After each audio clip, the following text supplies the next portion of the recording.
બાંગ્લાદેશના પ્રધાનમંત્રી શેખ હસીનાનું રાષ્ટ્રપતિ ભવનના પ્રાંગણમાં કરાયું ઔપચારિક સ્વાગત। શેખ હસીનાએ રાજઘાટ પર રાષ્ટ્રપિતા મહાત્મા ગાંધીજીને અર્પી પુષ્પાંજલિ। તો વિવિધ મુદ્દાઓ પર બંને દેશો વચ્ચે થશે દ્વિપક્ષીય વાતચીત।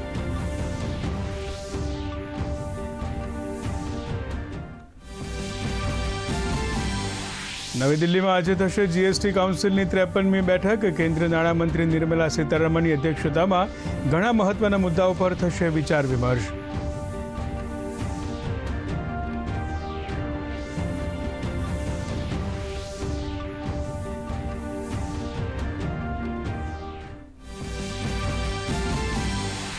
સ્વાતિ માલીવાલ સાથે મારપીટ મામલામાં આરોપી વિભવ કુમારની ન્યાયિક અટકાયતનો આજે અંતિમ દિવસ। વિભવ કુમારે આજે ફરી કોર્ટ સમક્ષ કરાશે હાજર।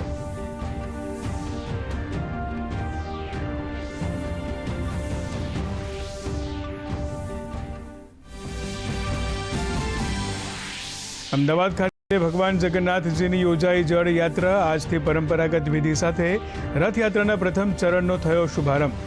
મહાજળાભિષેક બાદ ભગવાન જગન્નાથજી ગજવેશમાં ભક્તોને આપશે દર્શન।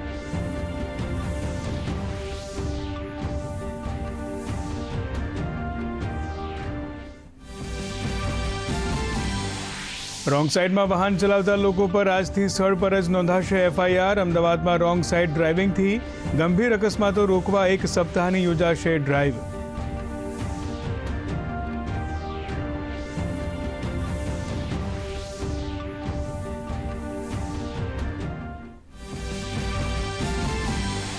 રાજ્યના વાતાવરણમાં પલટો। આજે વલસાડમાં ભારે પવન સાથે વરસાદ, તો અરવલ્લી, દાહોદ, પંચમહાલ, મહીસાગરમાં પણ વરસાદની શક્યતા।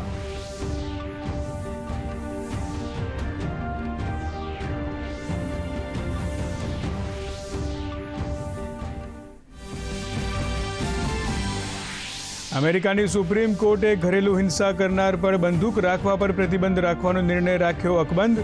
તો બીજી તરફ અમેરિકાના દક્ષિણ અરકાન્સસમાં થયેલ ફાયરિંગમાં 3ના મૃત્યુ, 10 ઘાયલ।